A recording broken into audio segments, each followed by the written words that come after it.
Қайырлы күн достар, сіздермен Ұлжанай, менің каналыма қош келдіңіз.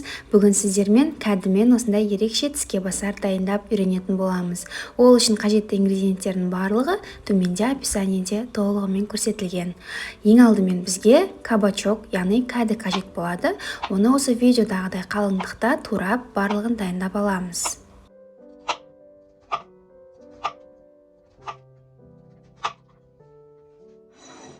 Содан соң оны ыдысқа салып, оған көз мөлшерде тұз сеуіп, барлығын жақсылап араластырамыз.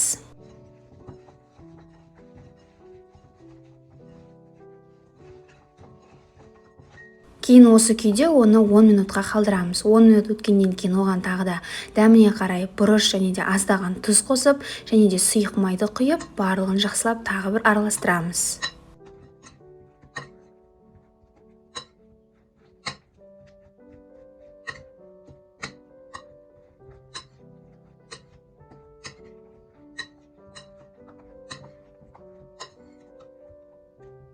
Неке дайын болды. Енді оны формаға орналастыруымыз қажет. Ол үшін сұйық май жағылған противеннің үстіне осылай барлығын орналастырып шығамыз. Содан соң 180 градус қызып тұрған пеште 10 минутқа пісіруге жібереміз. Оған дейін салмасын, яғни начинкасын дайындаймыз. Ол үшін бізге қызанақ қажет болады. Қызанақты осылай видеодағыдай қалыңдықта турап аламыз. Қатты қалың да, қатты жұқа да болмауы қажет.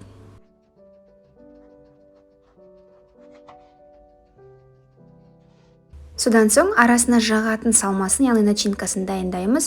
Ол үшін қаймаққа 3-тен сарымсақты өткізіп, осылай екеуін араластырып аламыз. Мен қаймақ қостым. Сіз өзіңіздің қалауыңызша оның орнына майонез қоссаңыз да болады.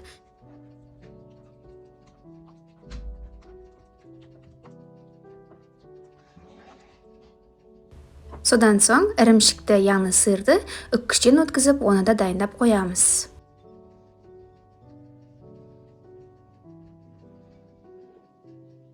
10 минут өтіп, духовкадағы кабачогымыз пісті. Енді оны аламыз. Содан кейін әуелі қаймақты массаны бетіне жағып шығамыз.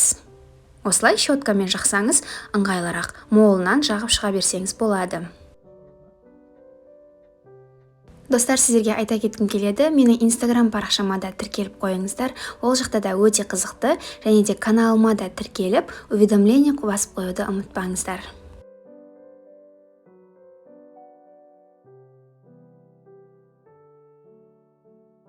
Содан кейін бетіне кесіліп дайын тұрған қызанақтарды орналастырып шығамыз.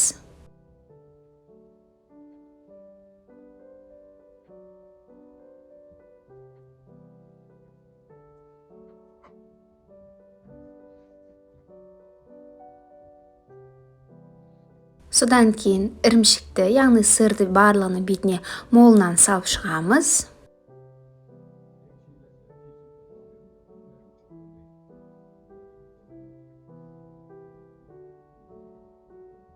Және де 180 градус қызып тұрған пеште сыр ергенге дейін шамамен 5-10 минут көлеміне духовкаға жібереміз. Неге 5 минуттан кейін менің ірімшігім, яғни сырым осылай еріді.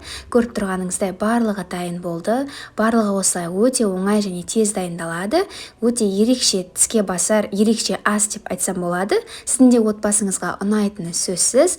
Осылай әдемілеп дастарханға салып берсеңіз болады. Міндетті түрде дайындаңыз.